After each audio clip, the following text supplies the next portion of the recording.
As mulheres eram criadas, né, desde pequena, aprender a costurar, a cozinhar, para ser uma mulher casada.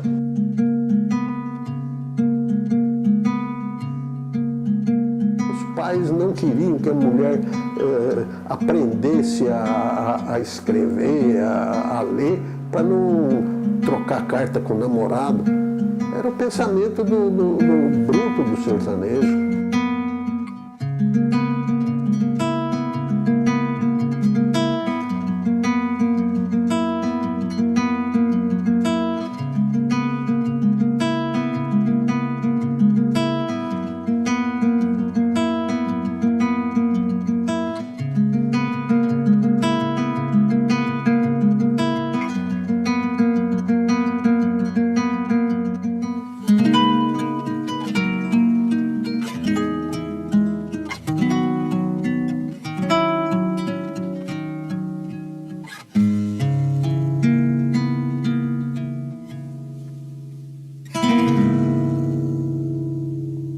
A mulher que ia para o cangaço era uma sertaneja comum, sitiante, não era da elite social, não era certamente a filha do coronel, não era também a filha do proletariado, mas era aquela moça do sítio que se sentia atraída por aquela vida de aventuras e que era muitas vezes raptada contra a vontade e em outros casos ela ia por livre e espontânea vontade.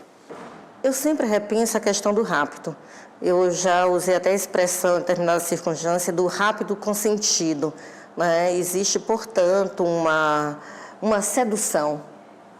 Né? Existe uma sedução e as mulheres vão, porque também estariam rompendo com suas famílias, estariam rompendo com uma proposta de um casamento com alguém que não gostasse, que não conhecesse, estariam rompendo, então, com os papéis já definidos a essa mulher, né? A domesticidade, ou a religiosidade, o cuidar dos irmãos ainda na velhice. Meu pai não deixava eu me pintar, não deixava me dançar de jeito algum, ele não deixava.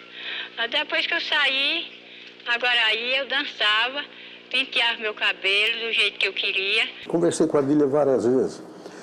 Ela disse que ela acompanhou o Canário, que era Rocha o nome do Canário, porque o pai dela não queria que ela dançasse, que ela pintasse os beiços, não podia usar um ruge.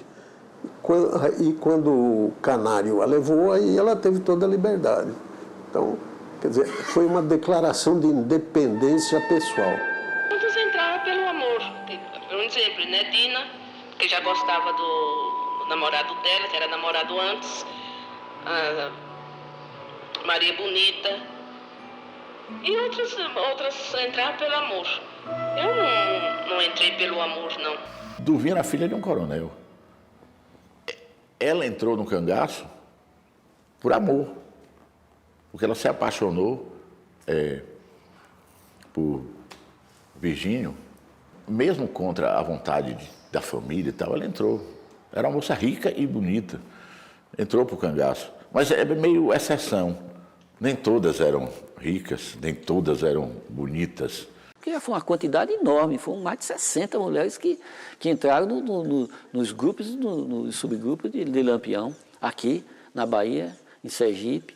Mulheres que, se não virassem cangaceiras, o destino ia ser a prostituição, porque já não eram mais virgens. A pequena comunidade ali já sabia que estava sendo visitada pelo cangaceiro. Então, no momento em que o liberou para as mulheres entrarem, elas entraram. Elas já se relacionavam, algumas, com os cangaceiros. Muitas vezes eu chegava, via meninas bonitinhas, tudo influída com eles, se namorando. Ele, minha filha, não se meta com este povo, não. Ela é um rapaz, você sabe que você não é nada minha, viu? Eu não posso me meter nisso, mas isso é uma vida miserável. Se sofre, você me vê assim, não quero saber dormir no molhado, andar no espinho, subsaltada, correndo, tomando tiro, viu? Outra, a ruína de sua família. Meu pai a montar em burro brabo, cortar orelha. Minha mãe presa 5 dias com minhas irmãs, sem água, sem pão. Viu? Meus irmãos pequenos, de 7 anos, de 6, tudo arrancado às vezes de ponta de faca. Tudo por isso que me levou, sem quem nem pra quê, sem eu ser culpada, meus irmãos, porque foram pagar. Bem assim eu sei, vão pagar por causa de você. Isso não é futuro. Que nada, a senhora não anda, eu tô bem pra andar.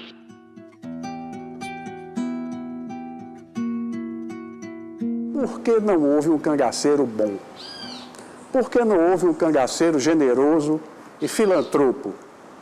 Porque o cangaço é uma forma de dominação pelo terror.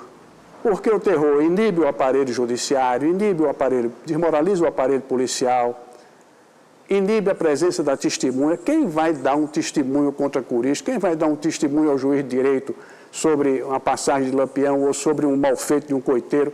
Ninguém. Por quê? Porque sabia que a vingança era fatal. Essa vingança faz parte do aparato de terror que o cangaceiro precisava manter sempre muito vivo para inibir as energias contrárias, anular a ação do governo. O soldado que ia brigar com o Lampião, eu vi isso um dia desse, de um coiteiro, Sebastião Vieira Sandes, que me disse isso, quando a volante passava aqui e dizia, vai brigar aí na frente com o Zé Baiano, tudo bem. Vai brigar aí na frente com o português, tudo bem. Com Boita Braba, tudo bem. Eu dizia, não é nenhum dos chefes de subgrupo, é o próprio Lampião. Ele disse, os canecos começavam a tilitar. Porque sabia que com o Lampião, terminado o combate, tombou um indivíduo ferido, o Lampião caprichosamente, que era um homem cerebral, esperava cair a noite, ia lá e a punhal sangrava um por um dos feridos, com toda a calma, como era o estilo dele. Em contraponto, né? Era uma pessoa que adorava crianças, era uma pessoa que, quando entrava numa casa de família de sertanejos, que se alimentava do alimento dessa família, pagava por esse alimento, né? Não saía sem pagar, então ele não roubava dessas famílias menos favorecidas, né? E existe uma ideia de justiça, né? Ele era um cara muito justo, né? Muito honesto com os sertanejos, a gente escuta isso nos depoimentos. Eu cansei de ouvir pessoas que diziam, não, olha, Lampião, quando chegou lá em casa, minha família estava numa desgraça, numa coisa, ele ajudou. É claro, alguém pode falar, mas era com interesse. Claro que era com interesse. Ele não saiu por aí jogando dinheiro pela janela. Às vezes em que ele fez isso foi porque ele queria um retorno, de alguma forma. Ninguém falava Lampião na minha frente, que eu não queria nem conversa. Ninguém falava porque eu não gostava nem de falar. Foi quando apareceu, em 69, Cristina da Mata Machado, quando nós chegamos no apartamento de Cristina, na Avenida Paulista. Estava Cila, Dadá, criança, Balão, Pitombeira, aqueles Labareda. Foi quando eu conheci todos. Então, quando eu fui entrando, levantou todo mundo. Digo, vixe, é uma autoridade. Daí foi quando eu tirei aquela imagem que a senhora dizia, porque você tem um pai, todo mundo dizia, é ladrão, é estrupador, é criminoso, é isso, é aquilo outro. Pronto, a gente fica com aquele negócio que não quer nem conversa. Depois que conhece a verdadeira fase, aí pronto. Lampião ingressou em território baiano no dia 21 de agosto de 1928. Me parece que ele veio para a Bahia fugido. Se ele não tivesse atacado Mossoró, provavelmente ele não tivesse vindo para a Bahia. Porque o ataque a Mossoró, em 1927, desarticulou todo o bando. Então, eles começaram a fugir. Lampião, quando ingressa no território baiano, ele vai buscar recompor o bando dele, que praticamente havia sido dizimado em Mossoró. Então, à medida que ele vai conseguindo fazer isso, ele vai conseguindo recrutar novos indivíduos para o bando, então ele começa a perpetrar as ações que ele já praticava em outros estados. Ele criava o circo em que atuava. Quando ele chega na Bahia, através de Petronilo de Alcântara Reis, através do coronel João Sá, ele vai recompondo aquela malha de coiteiros. Quando chega em Sergipe, a mesma coisa. E ele era, portanto, um indivíduo que produzia o seu espaço de referência, o seu espaço de produção, de sobrevivência, com uma habilidade realmente incomum. Qual a importância dessa vinda dele para aqui para a Bahia? Introduziu o cangaceirismo da Bahia, a vinda para que ele garantiu mais 10 anos de vida, e foi na Bahia que ele conheceu Maria Bonita. Ele circulou e encontrou a família de Maria Bonita aqui. Ela era casada já nessa época, mas se separou no ano de 29 com o Zé de Neném, né? As brigas que tinha, as turras que tinha de um casal que não se dava bem. E foi aqui que ela se apaixonou por Lampião e Lampião se apaixonou por ela. Porque ela entrou provavelmente em 30, já tem registro que ela estava com ele em 30, e foi por amor. Quando meu avô passou na fazenda dos pais dela pela segunda vez, que conheceu minha avó na casa dos pais dela, ele perguntou se ela sabia bordar. Ela disse que sabia. Ele disse que eu volto para pegar ele deixou 15 lenços para ela bordar, as iniciais dele, e disse que voltaria. Então, no final de 29, ele volta e começam um namoro. Não é um namoro atual de todo dia estar lá, não. Era um namoro que esporadicamente ele ia. Então, o namoro durou 1 ano e foi se tornando forte para desespero do pai dela, que tinha medo da reação da polícia, mas a mãe dela incentivava. As mulheres irmãs de Maria, diz que ela já tinha simpatia por Lampião. Antes de conhecê-lo. Quando ela estabeleceu o primeiro contato pessoal, diz que foi uma atração simultânea e instantânea. Eu sei que eles ficaram nisso de final de 29 até final de 30. Foi quando a polícia percebeu, alguém informou da ida, né, do grupo sempre ali, que aí a polícia começou a ameaçar a família da minha avó. Foram na fazenda, ameaçaram queimar todos os vivos dentro de casa, chegaram a destelhar a casa, né, para queimar. Foi quando o pai dela resolveu sair para Alagoas. Disse, não, eu vou embora, não vou correr risco, né, que eram vários filhos. Aí ela disse, eu não vou com vocês. Aí foi aí a decisão dela de acompanhar meu avô. Ela foi ao encontro dele, né? Na passagem desse encontro, ela passa pela casa da ex-cunhada dela, da Mariquinha, e fala para ela, eu estou indo ao encontro de Lampião. Aí a Mariquinha disse, eu também vou, que eu também vou viver com Labareda. A gente sabe que Curisco raptou Dadá. E no caso de Lampião e Maria não houve rapto, mas se rapto houvesse, teria sido Maria que raptou Lampião. É o acreditar na força desse amor, é o acreditar nessa relação, é acreditar que aquele homem vai aceitar ela. Lampião chegou a declarar para os companheiros dele, não queria mulher no cangaço. E depois chegou para desmentir o que ele disse, tirou o chapéu dele, jogou no chão e pediu para os companheiros, caguem aqui. Por que ele disse isso? Ele disse porque ele quebrou a palavra dele. Ele já apaixonado, passou por cima de todos os ensinamentos e de tudo que tinha acontecido anteriormente no cangaço, quebrou a tradição e levou ela. Aí foi uma das mudanças do cangaço. Foi uma inovação que Lampião colocou no cangaço, porque todos aqueles que o precederam em várias épocas, jamais nenhum desses predecessores teve o apoio do elemento feminino. Os cangaceiros sempre tiveram companheiras, mas nunca levaram as companheiras para o cangaço. Como eu disse, o cangaço durou 70 anos. Mulher no cangaço foi só nos últimos 10 anos. E no momento em que Maria entra para o cangaço, os outros cangaceiros também querem levar suas mulheres. E Lampião permite.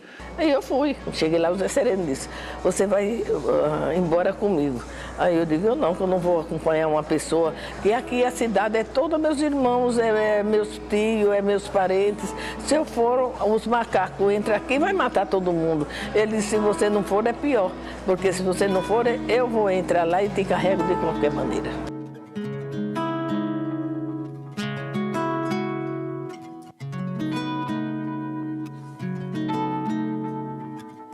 O cangaceiro não deixou de ser sertanejo.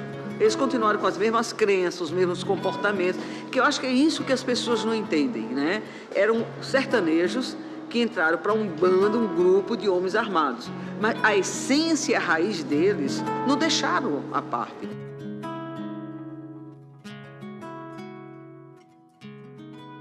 Balão, explicando depois o insucesso do combate do Angico, ele puxa para a questão da sexualidade como fator de perigo na proteção divinatória que todos eles procuravam no cangaço. Então ele diz: o senhor acha que um homem de batalha, na situação que nós andávamos, um homem pode andar ligado com a mulher toda hora? Eu acho que não. Porque, além de a mulher, que nem diz, deixar o homem que nem uma melancia, às vezes o homem tem coisa que defende ele, porque nós, a maioria, tinha. Mas se o homem, por exemplo, não cumpre com o dever dele, com o que ele carrega, a bem do corpo dele, ele só tem que ir de água abaixo, meu amigo. Na hora do combate, as mulheres eram protegidas por cangaceiro. Vamos supor, se eles tinham 10 homens, normalmente 2 homens ou 3 tinham que sair do grupo para tomar conta das mulheres. Então, alguns acham que isso aí também enfraquecia o combate, enfim. Mas nós podemos verificar que, pela linha de tempo em que se pode demarcar a entrada da mulher nos grupos de cangaceiro, até o final do cangaço propriamente dito, que nós podemos colocar como marco o ano de 1940, com a morte de Corisco. Eu acredito que seja um espaço de tempo bem considerável para que nós pudéssemos afirmar que os grupos de cangaceiro fossem enfraquecidos com a presença feminina. A mulher viajava normal com o homem, normal, a não ser que ela estivesse doente ou tivesse problema de gestação. Mas a não ser isso, é normal, a mulher é como um homem qualquer. Para andar, anda como um homem qualquer. Principalmente a mulher sertaneja, né? A mulher sertaneja é um homem anda aí 10 léguas, 15 léguas. No cangaço, a gente não tem só a relação Lampião-Maria Bonita. Existem várias mulheres que foram, né, fantásticas naquele universo. Um caso muito interessante também é o de Lídia, que disse que era a mulher mais bonita do cangaço e que Zé Baiano não aguentou a traição e matou.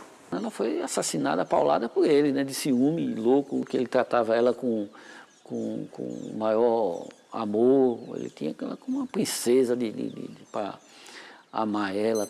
E Dadá dizia que nunca na vida ia esquecer que ele urrava a noite todinha depois que matou Lídia. Mas ele se viu forçado pela moral vigente que a traição teria que ser lavada com sangue. Lili foi morta porque traiu o companheiro. A Cristina, de português também. A Dadá falava, olha, Maria de pancada é muito bonitinha, pancada bate nela, puxa pelos cabelos. Olha, cada mulher tinha o seu karma para sofrer, viu? O que eu mais sofria era ele, que era muito ruim com eu. Teve um dia que ele, ciumando de meus parentes mesmo, pegou em minhas goelas e disse para me matar. Aí eu gritei, me acuda, Chechel. E Chechel não compreendeu. Aí eu gritei, me acuda, Delicado. Aí Delicado viu ele pegar daqui em minhas goelas. Aí quando chegou, eu já estava com a língua de fora, já estava roxa. Quando Lampião, na fase final, depois dos anos 30, ele se fixa no Baixo São Francisco, a situação da higiene no bando muda radicalmente. Você pega os coitos principais, né? Porão da Passagem, Riacho dos Porcos, Angico, Cajueiro, todos eles ficam a entre 800 e 1.000 metros do beiço do rio, que permitia à noite até você ir, e segundo eu ouvi de alguns coiteiros, Lampião tomava um banho de rio com um chapelão de palha na cabeça para não ser reconhecido pelos canoeiros que passavam. Essa situação de higiene relativamente melhor permitirá à mulher acompanhar os cangaceiros de uma maneira mais desenvolta. Olha, eu tenho como parâmetro o ano de 30, porque em 29, em Queimadas, no final do ano, ele invadiu a cidade, queimou lá a estação, fez festa lá, fez o pessoal um baile lá, assistiu cinema, e ela não constava lá, constavam 16 cangaceiros. Então não resiste-se nenhuma presença de uma mulher em dezembro. Mas em 30 a imprensa já fala que existe mulher no cangaço, tal, que tem uma bandida lá no meio. O papel padrão da mulher do cangaço era não procurar se transformar numa amazona, não procurar se transformar numa guerreira militante.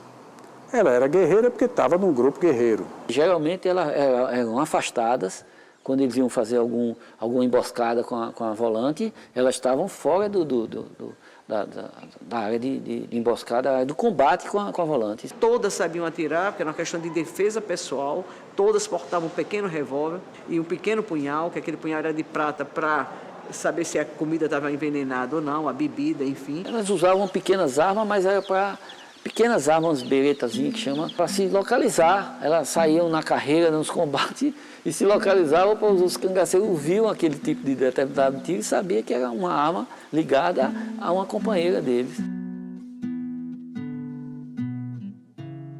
Estou tirando o chique-chique, que é para o povo ver o que era que a gente comia no mato. Esse chique-chique, como era a fome. Um dia comia, outro dia não comia, que não tinha tempo. Um dia bebia água, outro dia não bebia, que não tinha água, a gente não tinha tempo de beber com medo. E essa é que era a vida de nós. Elas tinham o privilégio de não cozinharem, não buscarem água, não sabe, viverem muito bem vestidas, né? Tinha máquina de costura emprestada de um coiteiro, tinha roupas que compravam nas fazendas, que compravam nas feiras.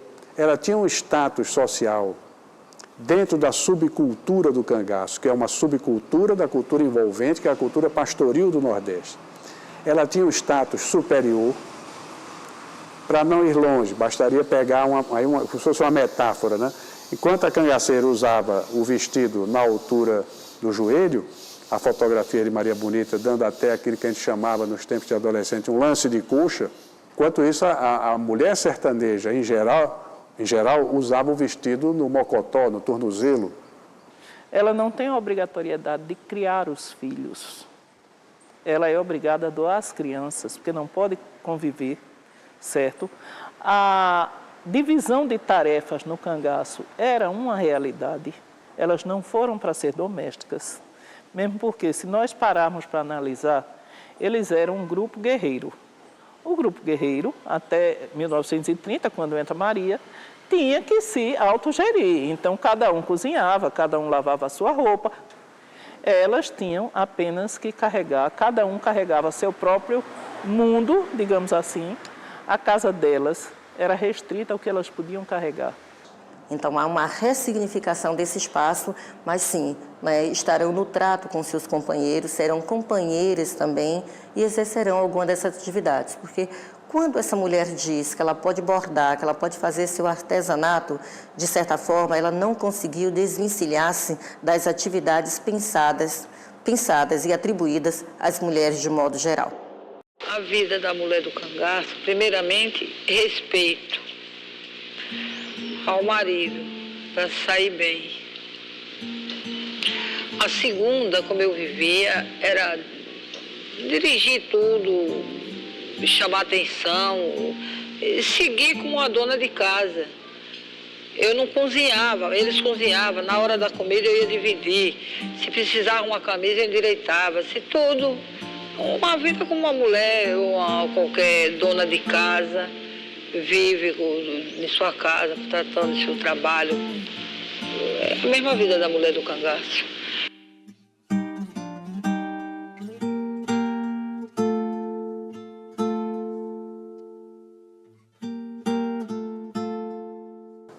A mulher só servia para sexo. A missão era essa. E cada cangaceiro que tinha condições queria a mulher dele mais bem vestida, mais cheia de joias. Era uma disputa interna dentro do grupo. O cangaceiro de Alagoas, o 25, dizia isso, que eles adoravam ornar as mulheres, né? Toda vez que chegava uma peça de ouro, um colar, a mulher virava um manequim, né, de suas riquezas. Acho não, tenho certeza que os homens viam as mulheres como propriedade. Propriedade, não é amizade com marido e mulher, como companheiro, via aquilo como propriedade. Então queria exibi-la como tal. E mais bem vestida, mais com perfume, o diabo a quatro. Então, os homens no cangaço, eles não estavam isentos, eles não foram imunes, né, aos códigos sociais, né, que colocavam as mulheres em determinados espaços e excluíam essas mulheres de outros. Então, esse sentimento masculino reflete, portanto, todo um pensamento social. A mulher, ela tinha essa serventia ao homem, não acredito que simplesmente sexual, mas uma serventia emocional, uma serventia simbólica, né? Uma serventia que era muito mais complexa do que essa intimidade no coito. A entrada da mulher no cangaço foi uma prova assim, de que o cangaço realmente tem um quê de como querem alguns autores, de modo de vida alternativo mesmo. Era melhor para ela ser cangaceira de que se prostituir, por exemplo, ou de ter um futuro incerto. Era uma vida difícil? Era. Mas era uma vida possível. Mesmo aquelas tiradas de dentro de casa, né, que foram sem vontade, passaram a adquirir, né, esse dia a dia, né? Eu não vejo assim, Sila mesmo diz assim, Sila, você pensava em sair? Não, naquela hora não pensava em sair. Aí você entendeu? Não pensava em sair. Dadá falou a mesma coisa. Era uma vida dura, como ela disse, a gente não sabia o que ia acontecer daqui a um segundo. Era uma vida que você vivia cada minuto como se fosse o último. As mulheres não foram apenas companheiras, não foram apenas namoradas, amantes e esposas. Elas eram também copartícipes. Elas participavam ativamente da vida do cangaço. Minha avó, quando entravam outras cangaceiras no grupo, ela acolhia as mulheres, ela orientava no que fazia, como se comportar, o que era a vida do cangaço. Muitas vezes intercederam, muita gente foi salvo por elas. Existia uma autonomia, né, delas, entre elas, né? Existia um grupo de mulheres que se reuniam para abordar, para conversar, né, para falar sobre a vida. Por mais que você queira botar ela só num cercado, você vê que elas deram um pulo pro Lago Seca, né? Pro Lago Seca, se destacaram, tinham a opinião dela. Então, eu acho que a mulher que entrou no cangaço, ela saiu da periferia da vida, que ela era sempre adjunto na vida de alguém, e ela atingiu, ela se tornou ator de sua própria história. Ela se assenhorou de um papel. É muito triste viver no lugar, no mato, presa, porque era uma cadeia que a gente tinha, viver no mato sem comer, sem tomar água, sem ter uma cama para dormir. Não gostava mais não. Não gostava mais não. Quem deixa a liberdade por uma vida daquela, né, Adeline? Não é? Logo encontrei um homem que só faltava me matar.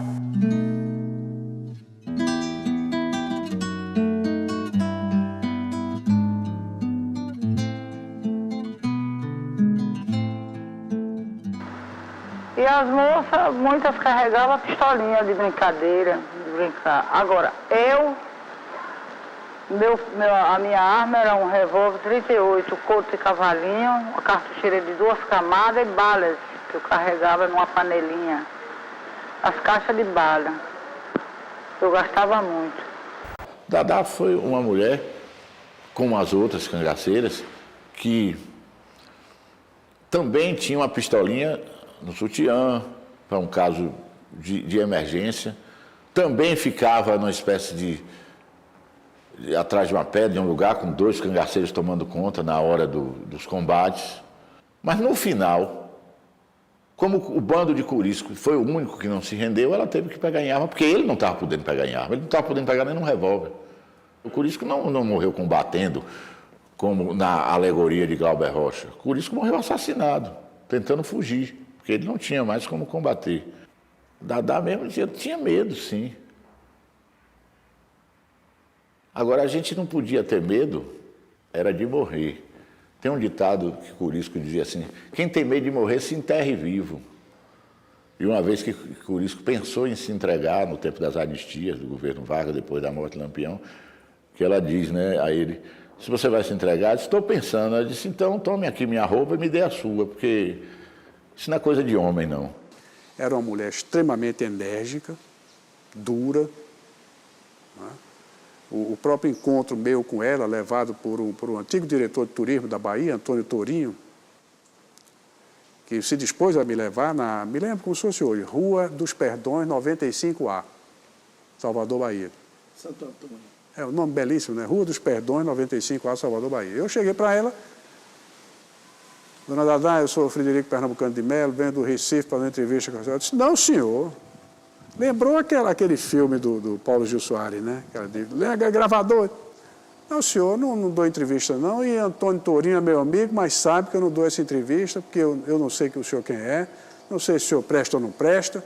Aí foi quando eu usei a minha arma secreta. Eu digo, olha, eu vim dizer à senhora o seguinte, eu sou afilhado do coronel Audálio Tenório de Albuquerque. Tirou os óculos. Menino, como vai o doutor Audálio? Está bem. Como vai a comadre das Dores? Está bem. Ô menino, ô Maria do Carmo, nós íamos ali na buraqueira, a volante em cima, já depois do Lampião morto, aquela perseguição, aquela persiga horrível. Nós entrávamos nas mangas do coronel Audálio, ele passava a mão por cima da gente, acabou tudo, polícia ali não atravessava, um homem de uma posição, com prestígio, com um governo enorme. Aí, quando eu vi lágrimas nos olhos dela, Dadá era muito inteligente, ela disse, agora vem cá, o coronel Audálio botou um apelido em mim, que somente ele chamava, porque o outro eu não deixava ir. Ia na abertura do Cabra. Ele contou a você esse apelido? Ele disse, contou. Diga aqui no ouvido. Eu fui lá. Nega pau. Eu disse, eita, menino. Eita, nega pau. Por quê, menino? Eu vou explicar a você. Eu era de cara fechada para não dar gosto àqueles homens de se aproximar, aqueles cabras perigosos e tal. Dadá não era querida. Está aí vivo o cangaceiro 25, que deixa o grupo de Curisco por se sentir perseguido por Dadá. Dadá fazia bullying com os membros do bando. Não foi só o 25, não. O 25 é um testemunho vivo que você ouviu. Mas Balão, criança, também se queixaram. Dizia, olha, eu não vou aceitar ordem de mulher. Quer dizer, aí até era o ego masculino se manifestando. O que há? É o seguinte, professor Estácio, mandou na programa da senhora, nós estivemos naquela da senhora. Mas, doutor Estácio, sabe que eu não atendo essas pessoas assim. Não, o negócio é o seguinte, aquele... Não, de forma nenhuma. Se está aqui com caso de gravadores, não façam isso. Porque eu mato um. Eu nunca fui desordeira, mas desta vez eu vou ser. Se acompanhei com isso, que eu era mulher dele, obediente a meu marido.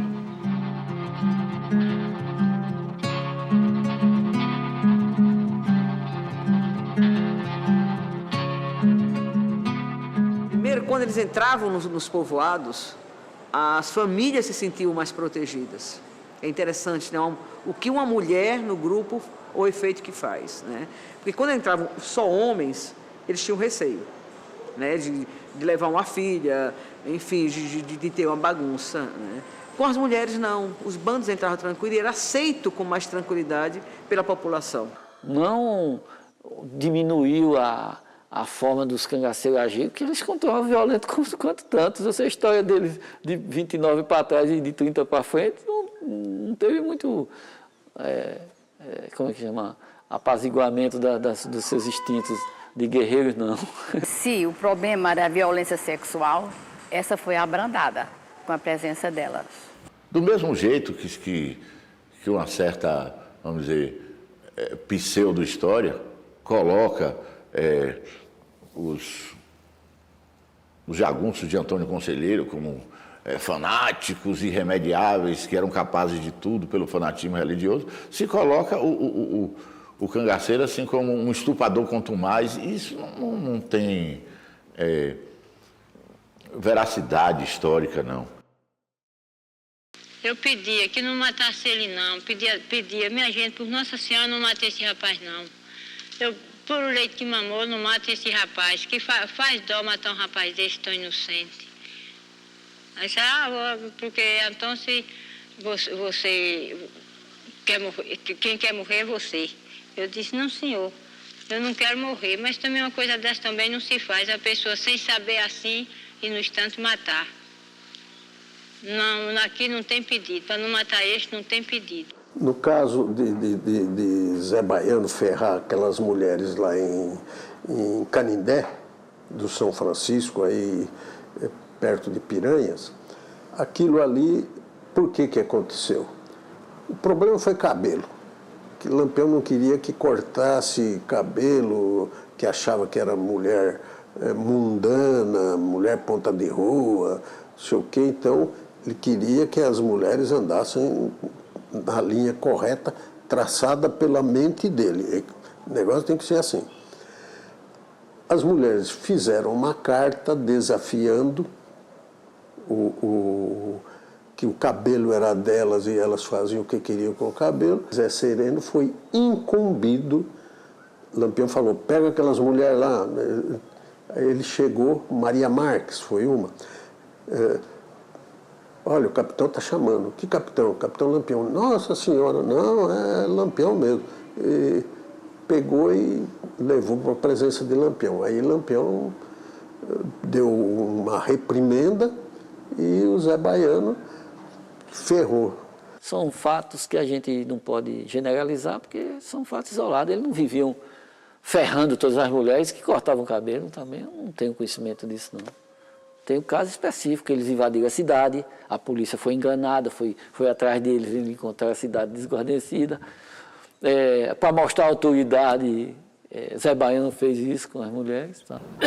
O Abidon dissecou uma vagina de uma cangaceira que morreu, passou sal tal e deixou curtir. E andava com aquilo no bolso, mostrando para o pessoal. Então, aconteceu. Isso daí aconteceu. Uma vez ele viajou, fez uma viagem, eu fiquei com o Cílio e Zé Sereno. Quando ele chegou, disse que eu fui ser rapariga de Zé Sereno. Ele morreu, mataram ele. Eu não botei uma lágrima. Não vamos dizer que era uma vida de uma afetividade mais elaborada. A gente tem que se colocar na pele daqueles homens e mulheres daquela época. Cila falou para mim que nunca beijou o marido dela na vida, nunca fez qualquer agrado, nada, e vice-versa. Não tinha amor, né? Na maioria delas para o cangaceiro, né? Não tinha uma relação de amor, mas tinha uma relação de respeito que transcendia o amor, né? Eles praticamente faziam sexo ao lado um do outro, assim. E tinha o som, tinha o gemido e tal, e os caras respeitavam, porque não tinha um ambiente, não tinha um motel para botar cada cangaceiro no seu devido quarto, né? Era espalhado, claro que eles ficavam mais distantes um do outro, mas de noite o cara tem ouvido, não só com medo da volante, mas também ouvindo todo o que estava acontecendo em volta, né? Eles pensam que os cangaceiros, solteiros, os casados, conviviam assim junto na hora de dormir. Não, cada um tinha a sua toga, o casado tinha o seu lugar de ficar, era muito separado, porque existia muito respeito. Nós não admitia que fosse perto de uma toga de um solteiro. Eu ouvi da cangaceira Cila, tenho isso gravado em vídeo, numa entrevista que fiz com ela há muitos anos atrás, na Fundação Joaquim Nabuco. E num dado momento enveredamos, para a surpresa dela, foi uma traição que eu fiz a ela, pela questão da sexualidade, que normalmente ela não desejaria responder, né? Dentro daquele pundonor sertanejo. Mas num dado momento ela me disse, olha, doutor, nós levamos as orações e só tirávamos no momento de ter uma relação sexual. Depois, na mesma hora, botava. Mas quem tem uma relação, que tem que tirar a oração, mesmo repondo depois a oração no lugar, nós nunca soubemos por quanto tempo as nossas proteções ficavam suspensas.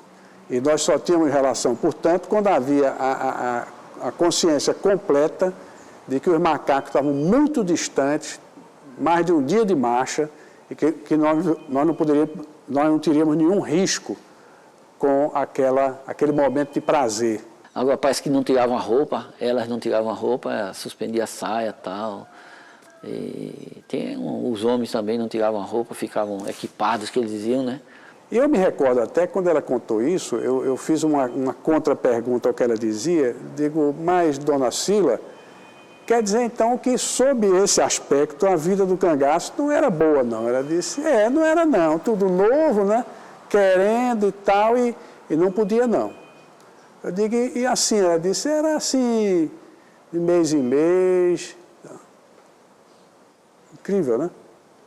Quer dizer, você tirar as suas orações, ficar depois sem saber por quantos dias aquilo estava cortado, aquela proteção estava cortada. Isso representava, portanto, um ônus, né? Quando um cangaceiro em combate morria, essa mulher ficava viúva, a cangaceira ficava viúva, né? Se ela não se associasse a outro cangaceiro de imediato, ela era morta. Elas não podiam voltar para a casa dos pais. Por quê? Porque elas traziam muitos segredos, elas traziam muita informação, né? E a maior riqueza de Lampião, a maior riqueza do cangaço era a informação. É pela informação que ele sobrevivia. Cila e Dadá me disseram uma coisa que eu nunca esqueci, que a maior dor para uma mãe é ter que se separar do filho.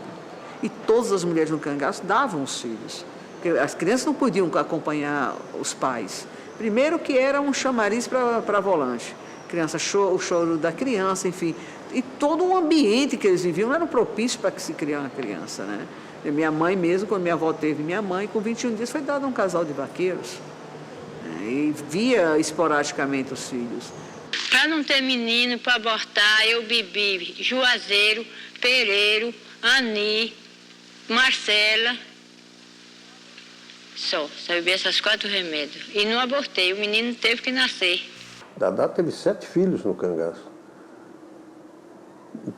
Não tinha problema, enfrentava tudo com galhardia. Lampião dizia, compadre Curisco é um homem de sorte porque a mulher dele não empata em nada, nem quando estava grávida. Olha, ela era de uma fortaleza que, uma ocasião, a volante estava atrás, estava chovendo, atravessou o riacho, parou embaixo de um pé de umbu, teve a criança e disse que meia hora depois estava caminhando. Quer dizer, era de uma resistência anormal. Mas sofria muito. Engravidez, persiga, sem ter sossego nenhum. Quando era para ter, às vezes com as dores, era ataque de força, tinha que sair. E nasceu o menino. E se sair com ele como comigo mesmo se deu. Sair com ele, passar depois de 9 dias, 10, já tinha pessoas certas para eu enviar meus filhos, eu mandava para ele. Outros davam a qualquer pessoa numa roça, numa porta de uma casa, chegava e entregava, mas os meus sempre tive as pessoas de entregar meus filhos.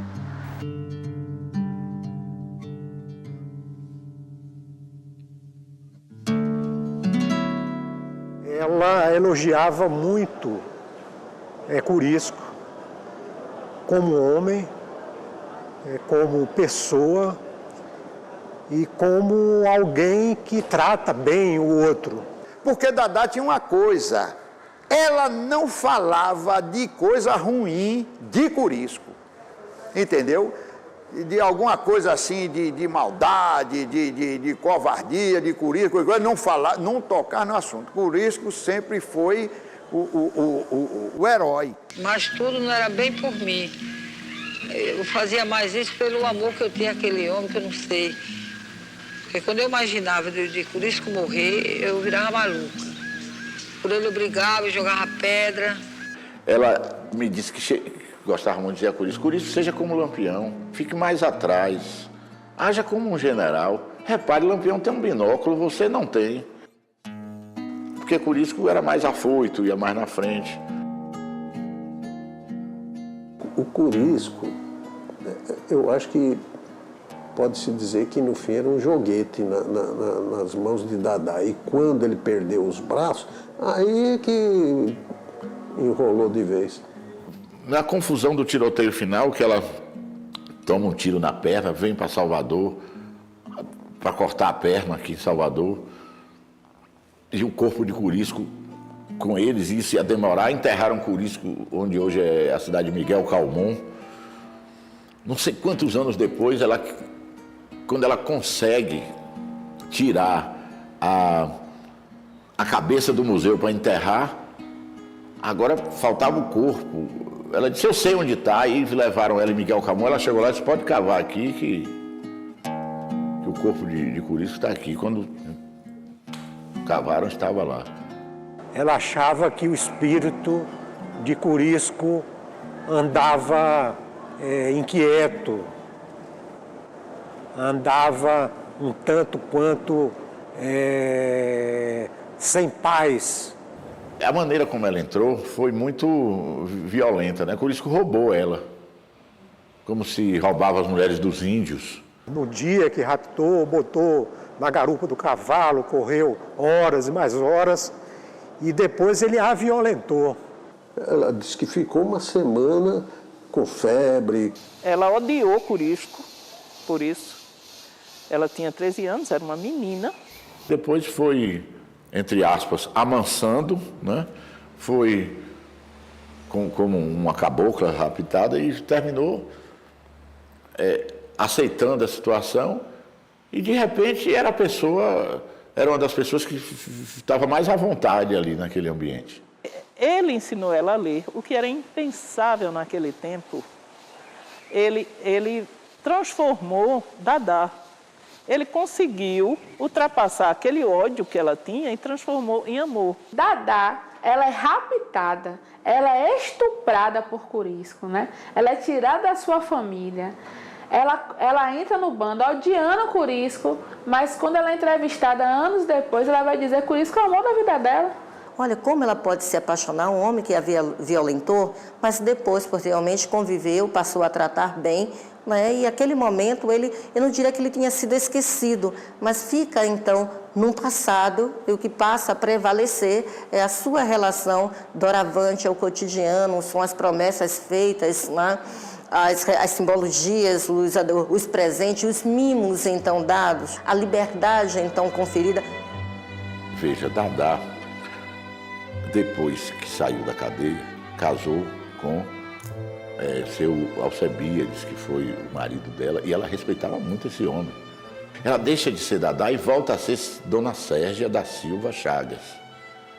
Quando esse homem morre, aí ela, viúva desse homem, ela vai se sentir Dadá de novo. Uma vez eu insisti e disse, Dadá, a guerra acabou. Ela me disse, acabou, mas para você, né? Para mim, eu não sei não, e se voltar?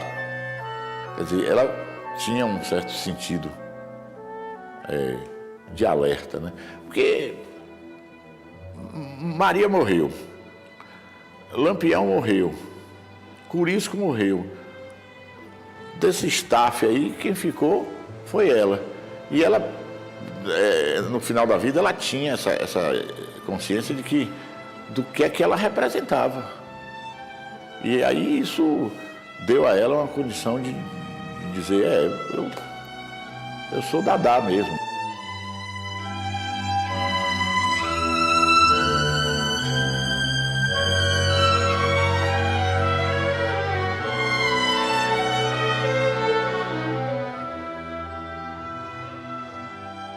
Uma vez, num debate que ela foi participar aqui no interior da Bahia, chegou um soldado mancando e disse, olha, foi você que me atingiu, eu estou aleijado por sua culpa.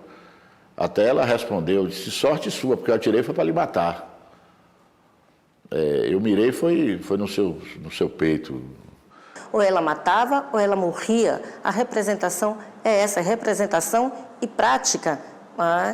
Talvez a estranheza é por ser mulher, Olha o que você fez. Então, há uma cobrança, ou seja, você foi além da expectativa. Então, você me surpreende pela força, pela coragem, né, e pelo objetivo claro. Né? Você estava defendendo alguma coisa e você, então, não vacila naquele momento. Ela morreu ideologicamente armada, digamos assim. Ela morreu cangaceira. Ela morreu em paz e com a consciência, assim, bem... esclarecida de que o papel dela, ela cumpriu.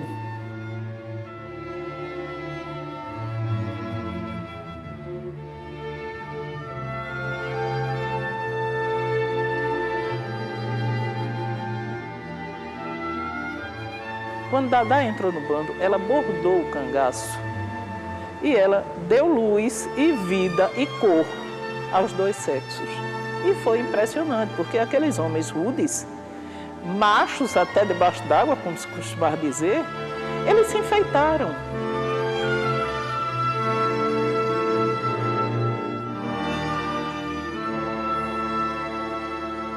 Eu acho que a Dadá, ela inaugura essa atividade de costura, mas não consigo considerar a Dadá como única responsável, né? Por dois motivos. Primeiro, que quando ela inaugura, as outras mulheres também se colocam. Dadá fez esses bornais porque ela precisava passar o tempo. Ela estava grávida, enquanto ficou no raso da Catarina esperando para desembuchar, ela fez os bornais. Corisco usou, Lampião viu, gostou. Ele ficou louco pelos bornais, disse, eu também quero.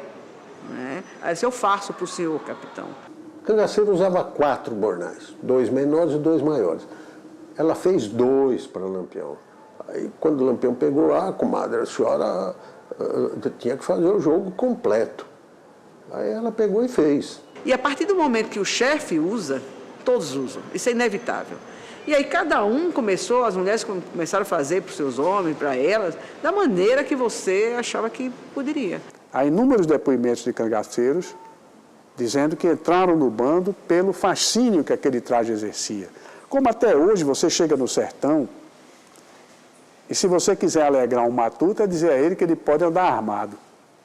Não existe alegria maior do que aquela coisa de você poder andar debaixo de cangaço, né, coberto pelas armas, cruzado pelas suas cartucheiras e tudo. Aquilo tudo tinha uma imponência, tinha um poder de vida e morte. Tem até um diálogo de Balão, que Balão devia chamar o cara para o cangaço, chamou e disse, venha para a mescla. Venha para a mescla, quer dizer, venha vestir uma roupa de mescla, quer dizer, venha entrar no cangaço. Ele usou esse termo, né? Porque todos vestiam mescla, porque eles já vinham do mescla que Padre Cícero, em 26, deu para Lampião, junto com a patente dele.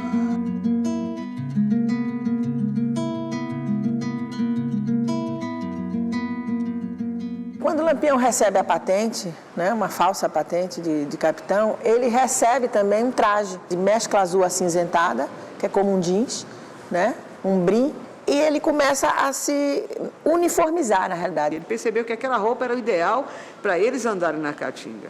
Era uma roupa que não rasgava facilmente por causa dos galhos, dos espinhos. Segundo o 25, que é um cangaceiro que está vivo em Alagoas, Maceió, ele dizia o seguinte, que quando a pessoa entrava para o cangaço, para se tornar cangaceiro, recebia esse traje a partir de 1926, né, dobradinho, que era um traje simples, que ele se referia a um reco. Ele dizia como se fosse um fardamento de um reco. Né? A partir do momento que você começava a se expor, né, a mostrar suas habilidades, e o seu capitão, né, o seu chefe direto, porque Lampião partiu, né, os grupos, entendesse as suas virtudes, vamos dizer assim, era um cara de bom, acertava bons tiros, ou era uma pessoa mais prestativa com as mulheres. Quando você começava a apresentar as suas virtudes, você recebia elementos, ornamentos que compunham a sua roupa. Segundo ele, o cangaceiro tinha 3 meses de experiência, né? E a partir do 3º mês é que você começava a ficar mais bonito, como diz ele, né? Mais próximo de uma aparência do bando. E o traje comum de cangaceira, né, o que a gente mais conhece, é um traje com a mesma mescla dos homens, né? Era um chapéu, na época chamado chapéu coco, chapéu baeta, redondo. Ela não usava o chapéu do couro com a frente levantada do cangaceiro. A mulher, como um homem, usava jabiraca, presa sempre por um anel. Muito colares, aí tinha os patuá dentro, né? Usava os bornais que eu te falei, os bornais eram primordiais, só que eram normalmente 4 bornais. Usavam uma caneca, sempre carregavam, uma coisinha de couro, o porta-bala, que era cartucheira. Pode olhar aqui os vestidos, e cada um, você vê a diferença do bordado do bornal para as cianinhas do vestido. As mulheres botavam meias mais grossa, ou até fazia meia do próprio tecido. As mulheres tiveram roupa comprida, manga comprida também. Tudo isso, assim, pensando no ambiente que eles viviam. Tinha roupa que era roupa civil, que a vestimenta da cangaceira clássica era vestida em cima desse vestido, e eles só usavam essas roupas mais finas quando estavam no coito seguro. Então, você pega o bando de Lampião até 1935, ele não tem o melhor da estética do cangaço. Em 36 isso explode. Maior proteção, maior permanência nos coitos, maior ociosidade, menor repressão. A presença da mulher adocicando também. Essa criatividade feminina realmente instalou um desenho, cores, formas, propriedades visuais, elementos que são extremamente importantes para a gente perceber hoje o cangaceiro. É impossível você dosar os vários fatores de influência que possam ter chegado para a concepção final daquilo que nós chamamos a estética do cangaço. Eu acho que tinha uma natureza que contribuía muito, né? Tinha o olhar de quem fazia. O que eu pude verificar é que há um amálgama de fatores, alguns dos quais sugestões de bordado que vem na revista Noite Ilustrada ou na revista O Cruzeiro, que eram muito manuseadas pelos cangaceiros e pelas mulheres. Há um certo engano, às vezes, de certos autores de julgar que os cangaceiros eram como aborígenes perdidos na vastidão do deserto australiano, sem contato com nada. Não. É que esse momento da década de 30 é quando os mascates tendem a ir para os sertões com esse novo produto dos aviamentos, né? Do sutache, que elas usavam muito, da cianinha. Essa novidade, né, ela era composta por cores vibrantes, né? As linhas que elas usavam para bordar eram linhas que vinham dessa leva, dessa apresentação do novo mercado para o Nordeste. Mas o Lampião, ele foi responsável por aceitar isso, né? Para entender que esse estilo deveria fazer parte da construção de sua imagem. O Lampião é o insuflador dessa estética do cangaço, que é um modismo na história do cangaço, porque a moda existe em todo canto. O cangaceiro Candeeiro, que graças a Deus ainda está vivo, poderá confirmar isso a quem for a Buíque aqui para ouvi-lo. Ele disse, lá um dia o capitão apareceu com 2 alianças de ouro incrustadas na boca do mosquetão. E sim, isso a gente vê, Candeeiro, até em fotografia, né? Ele disse, mas o que aconteceu foi o seguinte, na mesma hora nós nos reunimos assim e cada um procurou o ourives mais próximo de sua confiança para botar 1 ou 2 alianças de ouro na boca do mosquetão. Quando Lampião dispensou Vila Nova da sua guarda pessoal de 8 homens e chamou o Candeeiro para integrá-la, Lampião teve um gesto de seduzir aquele auxiliar do qual passaria a depender a sua existência, porque era a guarda pessoal dele de 8 homens. Ele chama Candeeiro e diz, eu vou fazer para você uns embornais como esses meus, como os que eu fiz para mim. E em 2 semanas, na fazenda Pedra d'Água, em Sergipe, ele costura esses bornais e presenteia a Candeeiro. Ele disse, o capitão se sentou, pegou um papel, botou em cima da coxa e saiu desenhando aquelas flores. Depois, na máquina, ele cobria aquele desenho. Ora, houve a concepção, houve o desenho, houve a forma, houve a combinação, houve a harmonia. É o estilo, é o estilista, não se discute esse aspecto. Agora, aí muitos dizem, Dadá me disse que a concepção foi toda feita por ela. Sila já me disse a mesma coisa, chamando para ela própria. Não, aquilo tudo quem fazia era eu. Adília, talvez mais humilde, nunca saiu do sertão, não reelaborou o discurso e me dizia que, na verdade, cobria os desenhos que Maria Bonita fazia. Mas eu não perco muito tempo discutindo as fontes dessa estética, eu apenas quero pegar as constantes dela. Ela existiu, porque ela está documentadamente presente nas fotografias do cangaço, ela marcou uma época, ela teve a condição de modismo e ela ficou por ter sido o ocaso de esplendor do cangaço. A estética mais rica é a estética final, é a estética do declínio. O curisco rei, que é o que eu chamo, o curisco pós-morte de Lampião, ele está tão ajaezado, tão enfeitado, com até um dibruzinho assim no meio do culote, que eu não vou dizer efeminado, vou dizer maneirismo. É de um maneirismo, uns botõezinhos pregados. Está tão enfeitado que ali aquilo já não tinha mais implicações com a guerra, né? E sim com a satisfação da afirmação do ideal de vida, que a estética é sobre tudo isso. É como Lampião se mostra ao mundo vitorioso, nenhum cangaceiro magro passando fome, os cachorros com coleiras, com quisos de ouro.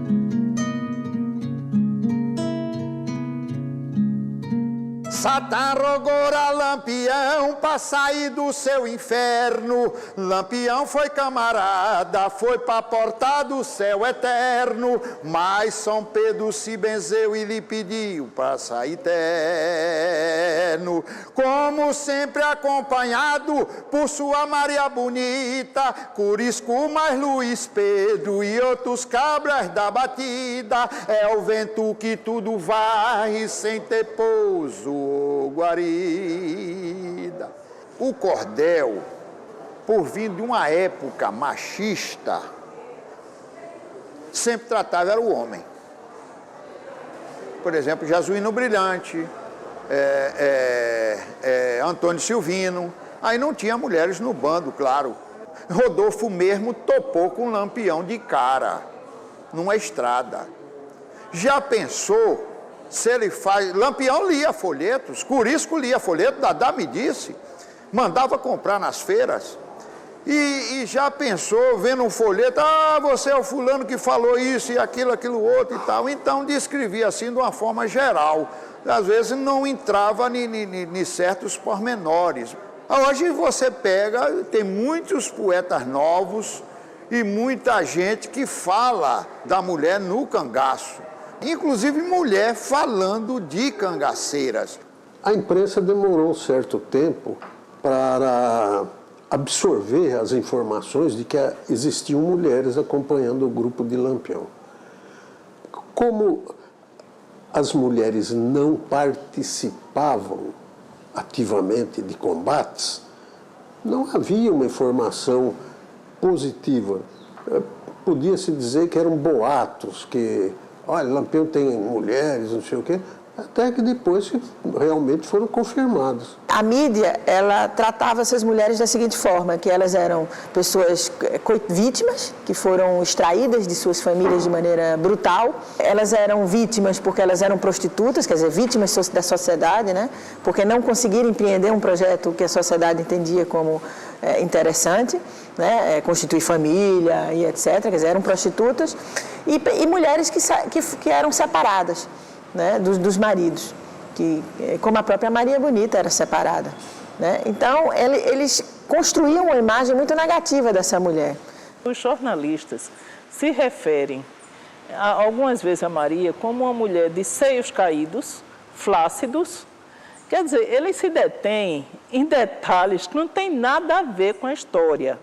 porque a mulher era tão insignificante no contexto oficial, né, nesse contexto machista, que não merecia nenhuma descrição maior. Quando essas mulheres, né, os memorialistas, pesquisadores querem ouvir essas mulheres, elas acabam falando dos companheiros. Não esqueço, em 2008 teve um evento sobre Maria Bonita, né, o centenário, na Biblioteca Pública do Estado da Bahia, e parecia que Maria Bonita não existia. Só quem existia era Curisco, Lampião e outros. Aí como é que você vai estudar cangaço se você não fala da mulher no cangaço? Por que esse silêncio? E quando elas aparecem no jornal, aparece como Facínora Selvagem, né? Sempre há uma desqualificação. E quando ela aparece no cinema, é adúltera, é menosprezada, vive à sombra do companheiro. O Cangaceiro, de Lima Barreto, que ganha Cannes e mostra ao mundo que brasileiro faz cinema. Nesse filme, Maria Bonita aparece como uma mulher perversa, uma mulher com uma natureza horrorosa. E essa matriz de O Cangaceiro foi até a década de 60. A primeira vez que aparece a Maria Bonita conversando com o Lampião, falando de filho, falando de amor, é num filme de Carlos Coimbra, 10 anos depois. Vanjorico, que é a grande estrela dos filmes chamados Nordeste, né, que são os filmes do Círculo do Cangaço no Brasil, ela fez, salvo engano, 3 ou 4 filmes, fazendo a mesma personagem que é a mulher do cangaceiro. Ela, como Maria Clódia, no filme de Victor Lima Barreto, se você observar, ela é uma mulher desprezada, ela ama o personagem que é o mocinho, né? E é casada com Galdino. Então parece aquela mulher adúltera, né? Que não deve ser amada. E em Baile Perfumado, que não é sobre Lampião e Maria Bonita, é sobre Benjamin Abraão, o cineasta que filmou Lampião. O cangaço é pano de fundo, mas aparece um cangaço humanizado. Aliás, talvez tenha sido até por isso que Benjamin Abraão morreu, porque ele teve a ousadia de, em 1936, 37, apresentar imagens do cangaço onde os cangaceiros aparecem como gente, né? E não como monstros cruéis.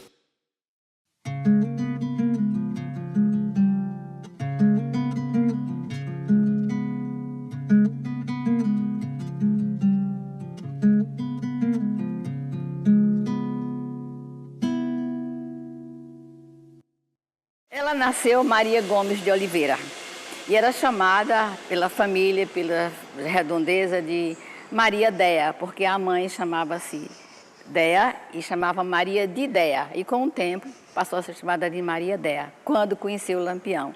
Depois, quando entrou no cangaço, ela passou a ser chamada pelo bando de Dona Maria, na presença e na ausência Maria do Capitão. E alguns historiadores dizem que Lampião tratava ela de Santinha. Maria Bonita é uma palavra que surge na morte dela pela imprensa. Nas minhas pesquisas, nos jornais, eu não vi nenhum fato, e nenhum cangaceiro também falou nisso. Uma mulher que desafiou o seu tempo, foi além do tempo, dos anos 30, na época do coronelismo, do machismo, e ela não se incomodou com nada disso, deixou a família, o casamento mal sucedido e os comentários para seguir Lampião. O 25, que é um ex-cangaceiro que está vivo até hoje, ele diz assim, a Dona Maria, ou a Maria do Capitão, como era chamada no grupo, era uma moleca. Ela praticamente assim, não se arvorava de mulher do chefe. A figura de Maria Bonita, de Maria Déa mesmo, né, me povoava assim um pouco da imaginação, porque dizia que tinha os olhos claros, que era uma morena. Que era realmente uma mulher bonita, baixinha, cheinha, não era cabocla, como o romantismo brasileiro, que é de fundo indianista, costuma colocar. Toda figura brejeira do interior tem que ser cabocla. Não. Maria Bonita era uma mulher alva. Tinha os cabelos pretos escorridos, os olhos claros, tinha o busto pequeno, que era uma característica bonita para a época, E as pernas, que deveriam estar no seguro, né? Você olhando uma fotografia de Maria, a descrição poética aguça muito mais a cabeça do que a figura física. Maria era bonita, mas não era essa beleza estonteante. Eu conheci em Maceió o médico legista José Lages Filho, que periciou a cabeça de Lampião e periciou a cabeça de Maria Bonita em 1938. Ele termina o laudo dele sobre Maria Bonita com a seguinte expressão que você pode até aspiar: olhos castanho escuros. Maria Bonita era uma mulher charmosa e era muito consciente do seu papel no cangaço. Ela não era uma cangaceira qualquer, não era uma bandida qualquer. Ela era a esposa de Virgulino Ferreira da Silva, o capitão Lampião. Então, por isso ela tinha aquela aura de senhora, de primeira-dama, de rainha. Curiosamente, em fevereiro de 1937, o Diário de Pernambuco publicou matérias fornecidas por Benjamin Abraão, em que aparece Maria Bonita naquela foto clássica dela, muito bem composta por Benjamin, que ela está numa clareira da Caatinga, sentada num tamborete propositadamente escondido para não aparecer. Consequentemente, na concepção, ela aparece etérea, como se fosse voando, como se fosse pousada no ar, tendo ao lado Guarani e Ligeiro. E Benjamin revela ao repórter que a preferência dela era por Ligeiro, e o repórter aí requinta dizendo: ela usa um tenue de ville, que é um tipo de vestido usado, tenue de ville de brim azul claro com riscas, e usa sandálias tressé. Isso é uma delícia, porque a presença desse francesismo aí é para justamente justificar a manchete: Maria, a Madame Pompadour do cangaço. Está no Diário de Pernambuco, 17 de fevereiro de 1937.